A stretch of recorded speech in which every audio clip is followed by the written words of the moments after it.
محبت کے بنا جو جیتے ہیں وہ زندگی نہیں صرف سانسیں گزارتے ہیں. محبت وہ آئینہ ہے جس میں انسان کو اپنا عکس اپنے محبوب میں نظر آتا ہے، اور یہ آئینہ بہت کم، بہت نصیب والوں کو نصیب ہوتا ہے. پہلی ملاقات وہ نقاب میں تھی، اسے روز دیکھا کرتا تھا. وہ سب سے الگ تھی، اس نے کبھی کسی کی جانب نظر اٹھا کر نہیں دیکھا تھا. وہ ہمیشہ نظر جھکائے رکھتی تھی. دانش کی پہلی نظر ہی اسے گھائل کر گئی تھی. دانش نے نظر اٹھا کر دیکھا، سامنے صنم تھی. صنم کی طرف دیکھا، دھڑکن بے ترتیب سی ہوئی. وہ پاس والی کرسی پہ آ کر بیٹھ گئی. اس نے بنا کسی کی طرف دیکھے کتاب کھولی اور سر جھکائے مطالعہ کرنے لگی. دانش دیکھ رہا تھا. اس کی بڑی بڑی پلکیں، وہ پلک جھپکتی تو یوں لگتا چاند اپنی آغوش میں ستاروں کو چھپاتا ہو. دانش خاموش تھا. پہلی نظر کی محبت، پہلی محبت، پہلا عشق یا تو انسان کو پھولوں میں سجا لیتا ہے یا پھر مقدر میں کانٹے بھر دیتا ہے. دن گزرنے لگے. دانش خاموش محبت دل میں چھپائے اسے دیکھتا رہا. پھر ایک دن اس پہ یہ راز بھی کھلا.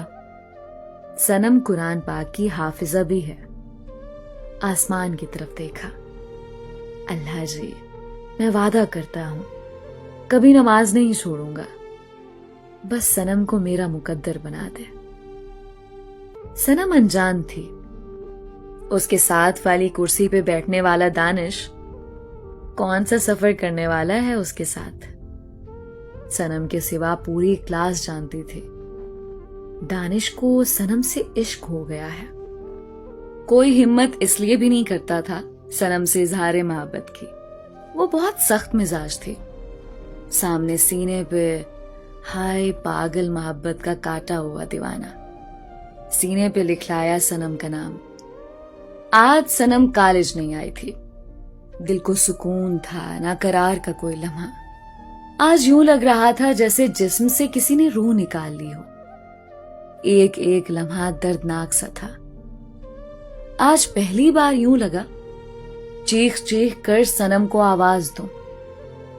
پھر ہوا بھی کچھ ایسا ہی. جب محبوب کے لیے تڑپ بڑھی تو کینٹین کے سامنے کھڑا ہو کر چلانے لگا، صنم دیکھو اپنے دیوانے کو. صرف ایک دن دیدار نہیں ہوا اور دل نے تڑپا کر رکھ دیا مجھے. صنم تم کہاں ہو؟ آ جاؤ کہ اکھیاں ترس گئی ہیں. جی کرتا ہے تجھے سامنے بٹھا لوں اور موت تک زندگی کا نظارہ کروں. دوست پاس آئے. اوئے تو پاگل ہو گیا ہے، سارا کالج تم کو دیکھ رہا ہے. دانش چلا کر بولا، یار صنم کے بنا اس دل کو قرار نہیں آ رہا. ایک دوست بولا، تجھے ہو کیا گیا ہے یار؟ اس کی عزت کیوں پامال کر رہا ہے تو؟ دوستوں نے سنبھالا دانش کو. آج صنم کالج آئی تو معلوم ہوا دانش نے ایک تماشائے عشق لگا رکھا تھا. صنم غصے سے پاگل ہو گئی. دانش کلاس میں داخل ہوا. صنم نے بنا کوئی بات کیے دانش کو تھپڑ لگا دیا. تم کتنے بے غیرت انسان ہو، کتنی گھٹیا سوچ کے مالک ہو تم. دانش کچھ کہنے لگا. صنم غصے سے بولی، میں پرنسپل صاحب کو بتاؤں گی. دانش نے صنم کی طرف دیکھا. صنم جی، یہ دل آپ کے بنا دھڑکنا ہی نہیں چاہتا. صنم نے پرنسپل کو بتا دیا. دانش سامنے کھڑا تھا. پرنسپل نے پوچھا، یہ کیا حرکت ہے؟ دانش تو جیسے پاگل ہو چکا تھا. سر، سچ کہوں تو کالج سے شاید نکالا جاؤں. سچ چھپا کر شاید سانسوں کی ڈوری ٹوٹ جائے. اور سچ یہی ہے، مجھے صنم سے عشق ہو گیا ہے. ایسا عشق کہ ان کے قدموں میں مر جانے کو دل چاہتا ہے. پرنسپل کرسی سے اٹھا.